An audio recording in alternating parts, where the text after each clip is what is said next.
Hello student, welcome to medical Vidyarthi online education. तो हम पढ़ रहे थे ह्यूमन एनाटॉमी एंड फिजियोलॉजी का सेलुलर लेवल ऑफ ऑर्गेनाइजेशन। इसमें हमने कई टॉपिक कवर किए। अब हम देखेंगे आज का टॉपिक हमारा क्या है।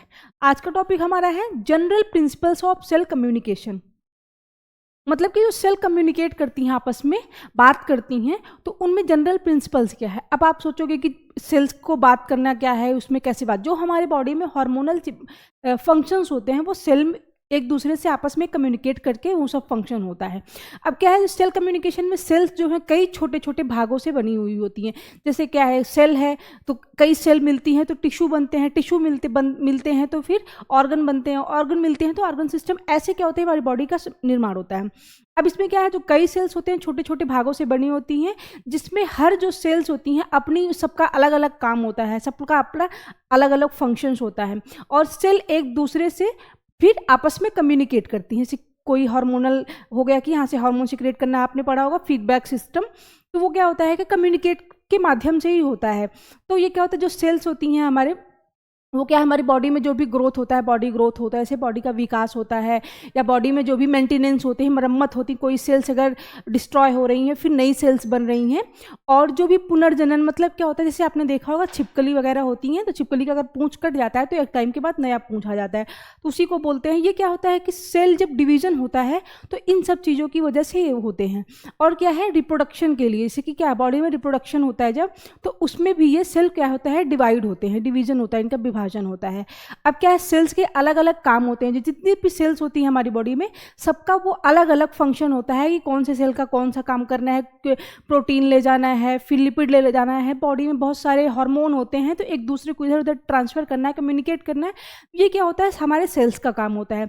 जैसे क्या है कि सेल्स क्या करते हैं, हमारे भोजन हम जो लेते हैं, जो फूड हम खाते हैं, तो उसमें से जो फूड में से जो न्यूट्रिएंट्स होते हैं उसको एक दूसरे तक, एक सेल से दूसरे सेल तक उसको पहुंचाना। और जैसे शरीर में जो भी संरचना, बॉडी को स्ट्रक्चर देना, और अगर बॉडी में कोई इन्फेक्शन हो गया है तो इन सब चीज़ों से बचाने का काम करती हैं सेल्स। तो अब ये सब चीज़ें क्या होती हैं, आपस में कम्युनिकेट करती हैं। जैसे कि क्या है, अभी कोई प्रोजेक्ट हम कर रहे हैं, सपोज दैट कोई प्रोजेक्ट मिल गया आपको, तो 10 लोगों की टीम होती है। तो अगर वो प्रोजेक्ट तो एक आदमी इंसान अकेले से कर नहीं सकता है, तो जो 10 टीम होती है, 10 टीम को क्या है, आपस में बात करनी होगी, तब वो जाके प्रोजेक्ट कंप्लीट होता है। तो ऐसे ही सेल हमारी बॉडी में काम करती हैं। जैसे कि एक से सब, हर सेल्स का अलग अलग काम होता है, तो वो सारी सेल्स आपस में कम्युनिकेट करके फिर जो बॉडी का फंक्शन होता है वो करते हैं। अब हम देखेंगे यहाँ पे, cell signalling is a part of complex system of communication.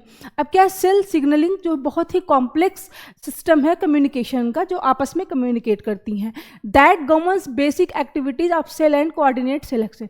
जो कि आपस में क्या करती हैं, सेल्स आपस में कम्युनिकेट करके आपस में कोऑर्डिनेट करती हैं कि क्या कौन सा हार्मोन सिक्रेट करना है या कौन सी चीज़ों का मरम्मत करना है। तो ये क्या करती हैं, आपस में कोऑर्डिनेट करके इन सब चीज़ों को वो करती हैं। The ability of cell to perceive and the correctly response to their micro involvement in the basic of development. क्या है, जैसे हमने बताया कि बॉडी में जो हमारे डेवलपमेंट होते हैं, और जैसे होता है पुनर्जनन होता है, ऐसी कोई पार्ट कट, बॉडी का कोई पार्ट कट हो गया तो फिर उसको हील हो जाता है, ऐसे छिपकली का एग्जांपल दिया हमने। तो इन सब चीज़ों को, बेसिक ऑफ डेवलपमेंट, बॉडी का जो डेवलपमेंट होता है, ग्रोथ होता है, टिश्यू रिपेयर, अगर क्या है बॉडी में कट जाता है, कट लग जाता है, तो टिश्यू वगैरह जो होते हैं क्या एक टाइम के बाद उनका रिपेयर होता है। ये सब बॉडी में फंक्शन कम्युनिकेशन के द्वारा ही होता है। और क्या है, immunity as well normal tissue homeostasis. Homeostasis का मतलब जो हमारे बॉडी का आंतरिक जो टेम्परेचर वगैरह होता है, तो वो क्या होता है कि कम्युनिकेशन के द्वारा ही होता है। अब हम देखेंगे इसमें क्लासिफिकेशंस क्या है। These signals can be categorised based on the distance between signalling and the responder cells. अब ये क्या है, ये सिग्नल्स जो होते हैं इनको कैटेगराइज किया गया है बेस्ड ऑन द डिस्टेंस। मतलब कि जो हमारे सिग्नल सेल्स होती हैं वो क्या, उनके डिस्टेंस के आधार पे उसको कैटेगराइज किया गया है। और रिस्पॉन्डर सेल, जो रिस्पॉन्डर सेल्स होती हैं उनके बीच में जो डिस्टेंस होता है उसके आधार पे उसको कैटेगराइज किया गया है। Signalling within the between and among cells the subdivide into the following classification. अब इसमें क्या है, पहला इंट्राक्राइन सिग्नल्स।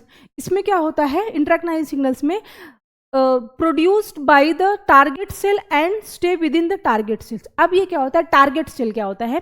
टारगेट सेल ऐसे सेल्स होते हैं जिसमें रिसेप्टर होते हैं और जिसमें हार्मोन रहते हैं, जैसे कि होता है ना कोई चीज़ को अगर टारगेट करना है तो उसको हम बोलते हैं टारगेट सेल। ये सेल क्या होते हैं, इसमें रिसेप्टर्स होते हैं, इनमें हार्मोन्स होते हैं। टारगेट सेल में हार्मोन, इसलिए टारगेट सेल में हार्मोन होते हैं, इसलिए हार्मोन के प्रति जो है क्या करते हैं, प्रतिक्रिया करते हैं।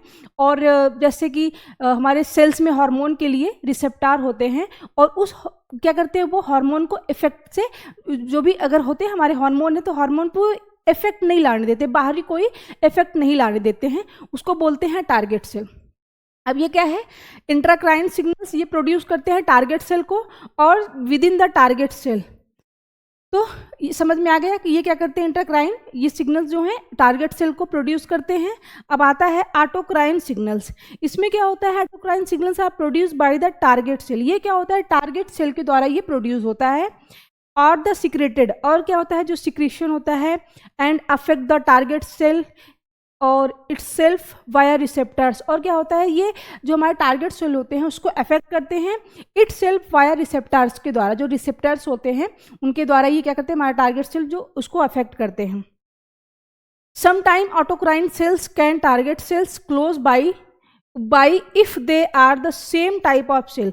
कभी कभी क्या होता है, जो हमारी ऑटोक्राइन सेल्स होती हैं वो टारगेट सेल के बहुत क्लोज होती हैं और दे आर सेम टाइप, और क्या होते हैं, ये जो है सेल्स होती हैं वो एक जैसे होती हैं, सेम टाइप सेल्स होती हैं, आर इमिटिंग सेल्स और emitting cells. An example of this the immune cells. Example के लिए क्या है, हमारा इम्यून सेल, जो हमारी बॉडी में क्या है, कोई भी अगर संक्रमण हो रहा है तो उन सब चीज़ों को ये हमारी बॉडी को प्रोटेक्ट करता है सिग्नलिंग के द्वारा। तो ये हो गया हमारा communication principle of, general principle of cell communication. अगला टॉपिक हमारा आता है जस्टक्राइन सिग्नल्स। जस्टक्राइन सिग्नल्स क्या होते हैं, ये जो है सेल्स के जो सिग्नल होते हैं उसके एक प्रकार होते हैं जिनमें एक दूसरे के जो सेल्स होती हैं वो एक दूसरे के संपर्क में रहने वाली, मतलब सेल जो जितनी भी सेल होती हैं एक दूसरे के संपर्क में, उससे ये सीधे कम्युनिकेट करते हैं, उससे सीधे बात करते हैं। अब क्या है, ये इसमें एक प्रकार की सेल्स मेम्ब्रेन होती है जो सिग्नलिंग मॉलिक्यूल्स को क्या करती है, आपस में वो बांधने का काम करती है। अब क्या है, मतलब कि जो हमारा जस्टक्राइन सिग्नल्स होते हैं इसमें एक प्रकार की सेल मेम्ब्रेन होती हैं जो कि जो भी मॉलिक्यूल्स होते हैं, सिग्नलिंग मॉलिक्यूल्स होते हैं, उसको आपस में बाइंड करने का काम करती हैं, बांधने का काम करती हैं। फिर ये आपस में जो सेल मेम्ब्रेन्स होते हैं उस पर रिसेप्टर जो होते हैं, तो उस रिसेप्टर से वो ये बातचीत करते हैं, मतलब कम्युनिकेट करते हैं।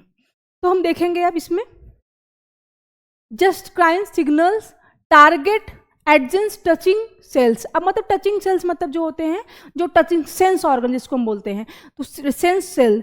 अब क्या है, मतलब कि ये जो हमारा जस्टक्राइन सिग्नल्स होते हैं ये क्या करते हैं, टारगेट एडजेंस करते हैं, जो हमारी टचिंग सेल्स होती है उसको ये टारगेट करते हैं। Our TI signals are transmitted along cell membrane via protein और lipid components। अब ये क्या करते हैं, जो TI सिग्नल्स होते हैं वो ट्रांसमिट होते हैं साथ साथ सेल मेम्ब्रेन और प्रोटीन लिपिड कंपोनेंट्स के साथ, वो क्या करते हैं, एक दूसरे से कम्युनिकेट करते हैं, and integral to the membrane and are capable of attaching either and the emitting cell और सेल इमीडिएटली एडजेंट। मतलब जैसे हमने बताया कि इसमें क्या होता है कि जो सिग्नलिंग का एक प्रकार होते हैं, इसमें जो सेल्स आसपास में रहती हैं तो एक दूसरे के संपर्क में जो रहती है तो वो ये सीधे उससे डायरेक्ट कम्युनिकेट करते हैं। और सेल ऐसे क्या है, इसमें एक तरह की सेल मेम्ब्रेन होती है जिसमें भी जो भी सेल्स मॉलिक्यूल्स होते हैं आपस में एक दूसरे को बाइंड करके रखते हैं, और जो भी सिग्नल मॉलिक्यूल और भी उसके पास की जो सेल मेम्ब्रेन होती हैं, सेल मेम्ब्रेन पे जो रिसेप्टर होते हैं उससे ये डायरेक्ट बातचीत करती हैं या डायरेक्ट कम्युनिकेट करते हैं। अब हम देखेंगे पैराक्राइन सिग्नल्स क्या है। Paracrine signals target cell in the vicinity of the emitting cells. ये क्या होता है, जो है हमारा पैराक्राइन सिग्नल्स होते हैं जो टारगेट सेल होती हैं उसमें विकनिटिंग ऑफ द जो इमिटिंग सेल्स होती हैं उसमें ये क्या होता है, विकनिटी होती है। अब क्या है, न्यूरोट्रांसमीटर्स रिप्रेजेंट एन एग्जाम्पल। इसका एग्जाम्पल क्या है, न्यूरोट्रांसमीटर। अब जैसे होम्योस्टेसिस में क्या है, हमने देखा जैसे हमारी बॉडी में फीवर जब होता है किसी को, तो क्या होता है कि सेल आपस में कम्युनिकेट करती हैं, कम्युनिकेट करने के बाद डायरेक्ट हमारे ब्रेन तक पहुंचाती हैं कि बॉडी में का टेम्परेचर हाई हो रहा है, तो बॉडी क्या करती है वहाँ से फिर तुरंत सीधे वो हमारा जो स्वेट ग्लैंड होता है वहाँ पे वो उसको मैसेज देती है, वहाँ पे वो सिग्नल देती है, तो वहाँ से वो क्या होता है स्वेट जो ग्लैंड से फिर जो स्वेटिंग होती है वो शुरू हो जाती है। तो ये क्या होता है कि सेम वही होता है जो भी जब हमारा जैसे कुछ भी होता है तो कोई भी सिग्नल होता है सीधे हमारे न्यूरोट्रांसमीटर के पास पहुंचाती हैं।